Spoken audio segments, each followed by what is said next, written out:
पूजा अर्चना करने का सही तरीका। पूजा हमेशा विधि विधान और पवित्रता के साथ करनी चाहिए। साथ ही पूजा के दौरान कुछ नियमों का पालन भी करना चाहिए। सही विधि से पूजा करने पर ही संपूर्ण फल की प्राप्ति होती है। आइए जानते हैं पूजा करने की सही विधि और नियम, वरना नहीं मिलेगा पूजा का संपूर्ण फल। पूजा के नियम। हिंदू धर्म में सभी घरों में पूजा पाठ किए जाते हैं। हिंदू धर्म में पूजा पाठ, व्रत और अनुष्ठान का विशेष महत्व होता है। पूजा करना भगवान के प्रति आस्था, श्रद्धा और विश्वास को दर्शाता है। जब व्यक्ति भगवान की पूजा करता है तो वह सांसारिक मोह माया को भूल आध्यात्मिक संसार में पहुंच जाता है। इससे मन को शांति और सद्भावना का एहसास होता है। लेकिन पूजा का फल तभी प्राप्त होता है जब इसे सही विधि विधान के साथ किया जाए। हम सभी भगवान की पूजा करते हैं, लेकिन इसके बावजूद भी हमारी कुछ मनोकामनाएं पूर्ण नहीं होती।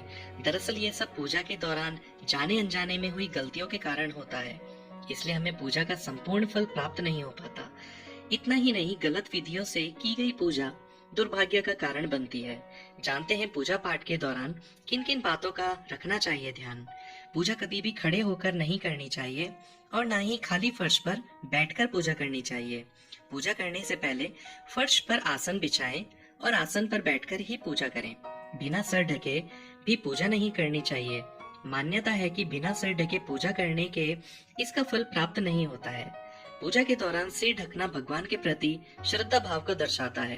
पूजा के दौरान सिर ढकने के धार्मिक के साथ वैज्ञानिक कारण भी बताए गए हैं। इसलिए स्त्री हो या पुरुष पूजा के दौरान सिर जरूर ढकें। इस बात का भी ध्यान रखें कि पूजा का स्थान घर के फर्श से थोड़ा ऊपर होना चाहिए, क्योंकि भगवान अतुल्य और श्रेष्ठ हैं। इसलिए आप अपनी बराबरी में उनकी पूजा ना करें। पूजा के लिए भगवान को किसी चौकी में या फर्श से ऊंचे स्थान पर स्थापित करें। पूजा करते समय आपका मुख पूर्व दिशा में होना चाहिए। पूजा के दौरान जलाए गए घी के दीपक को बाईं ओर रखना चाहिए। इस तरह से की गई पूजा का अवश्य फल मिलता है।